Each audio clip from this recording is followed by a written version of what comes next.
ಕುಡಿಯೋಕೆ ಹನಿ ನೀರು ಸಿಗ್ತಾ ಇಲ್ಲ. ನೀರಿಗಾಗಿ ಕಾಡು ಮೇಡು ಅಲೆದಾಡುವಂತ ದಯನೀಯ ಸ್ಥಿತಿ ಇದೆ. ಇಂಥ ನತದೃಷ್ಟ ಜನರ ದಯನೀಯ ಸ್ಥಿತಿಯ ಕುರಿತಾದಂತ ಒಂದು ಸ್ಟೋರಿ ಇಲ್ಲಿದೆ.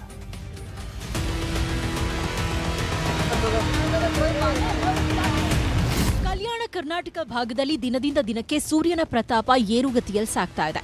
ತಾಂಡಾಗಳಲ್ಲಿ ಕುಡಿಯುವ ನೀರಿಲ್ಲದೆ ಜನರ ಗೋಳಾಟ ಹೇಳತೀರದಾಗಿದೆ. ಬೀದರ್ ಜಿಲ್ಲೆಯ ಔರಾದ ತಾಲೂಕಿನ ಸೋರಳ್ಳಿ ತಾಂಡಾ ಜನರ ಗೋಳಾಟ ಇದು.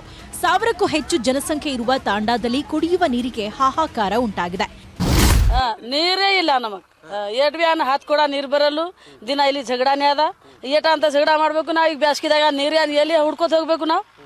ನೀರೇ ಬ್ಯಾಸ್ಗಿದಾಗ ಒಟ್ಟು ನೀರೇ ಇಲ್ಲ ನಮಗ್. ಒಂದ್ ತಿಂಗಳದಾಗ ನೀರಿಲ್ಲ ಏನಿಲ್ಲ. ಇನ್ನ ದಿನ ಇಲ್ಲಿ ಬಂದ್ರೆ 4 ಕೂಡ ನೀರು ಸಿಗಲು. ದಿನ ಹೆಣ್ಮಕ್ಳು ಝಗಡ ಆಡತ. ಪ್ರತಿನಿತ್ಯವೂ ಜಗಳವಾಡಿಕೊಂಡು ಕುಡಿಯುವ ನೀರು ತೆಗೆದುಕೊಂಡು ಹೋಗಬೇಕಾದ ಪರಿಸ್ಥಿತಿ ಇಲ್ಲಿ ನಿರ್ಮಾಣವಾಗಿದೆ.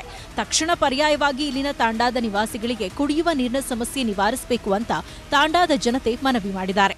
ನಮ್ಮ ತಾಂಡಾದಾಗ ನೀರಿಲ್ರಿ. ಸುಮ್ಮನೆ ಥೋಡೆ ಒಂದು 8-10 ಕೂಡ ಬರ್ತದ. ಅದು ನೀರು ಬರಲ್ಲ, ಕಮ್ಮಿ ಆಯ್ತದ. ಸುಮ್ಮನೆ ನಾವು ಎಲ್ಲ ಜುಗುಡು ಆಯ್ತದ. ನೀರಿನ ಸಮಸ್ಯೆ ತೋಲದ ನೋಡ್ರಿ ನಮ್ಮ ತಾಂಡ. ಏನಾರ ನೀರು ತಂದ್ರಿ ಆಯ್ತದ್ರಿ.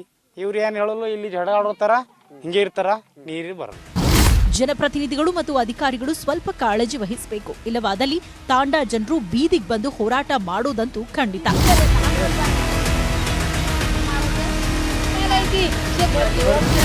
ಚಮನ್ ಹೊಸ್ಮನಿ, ನ್ಯೂಸ್ 18 ಬೀದರ್.